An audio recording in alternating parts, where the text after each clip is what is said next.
குடுக்கற சாப்பாட்ட குடுக்கவே மாட்டேங்கிறீங்க. அண்ணே 3 நாள் கழிச்சு மேடம் இப்பதான் கடைய திறந்திருக்காங்க. நீங்க கேட்டதெல்லாம் எப்படினே உடனே கிடைக்கும்.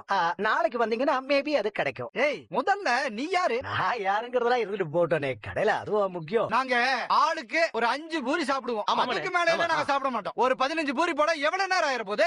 நைட்ல பூரி ஆயில் ஐட்டம்ல சாப்பிட்டா சரிக்காதுனே. ஏன்னா இவங்க கிட்ட பேசுனா நீங்க ஏங்க குறுக்குல வந்து பதில் சொல்லிட்டு இருக்கீங்க? ஏயா தொல்லை பண்ற?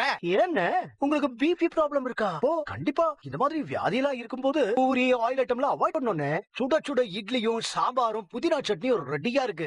சாப்பிட்டீங்கன்னா உடம்பு அப்படியே தெம்பா இருக்கும். என்னமா என்ன டீல் பண்ண ஆளெல்லாம் ஏற்பாடு பண்ணிருக்க போலயே? ஐயா கவுன்சிலர் ஐயா, ஏற்கனவே நிறைய பஞ்சாயத்து ஆயிடுச்சுன்னு கேள்விப்பட்டேன். மேடம் கோச்சுக்கிட்டு மறுபடியும் மினிஸ்டர் கிட்ட எல்லாம் போக வேண்டி இருக்கும். அதெல்லாம் உங்களுக்கு தேவையான ஒரு தடவை போயிட்டாங்க, அதுக்காக நான் விட்டுருவேனா? நீங்க என்ன தாண்டினாலும் எட்டடி தாண்டினாலும் எங்க மேடம் 16 மைல் தாண்டுவாங்க. அதானே பிரச்சனை. என்னடா ஏற்கனவே நீங்க ஒரு பிரச்சனை பண்ணிட்டீங்க. அதுக்கே கட்சி என்ன பண்ண போகுதோ தெரியல. பேசாம வாங்க கிளம்பிடலாம். குடிக்க தண்ணி ஏதாவது வேணுங்களா? இப்ப போறேன், திரும்ப வருவேன். வாங்கண்ணே நீங்க கடைக்கு வரணும்.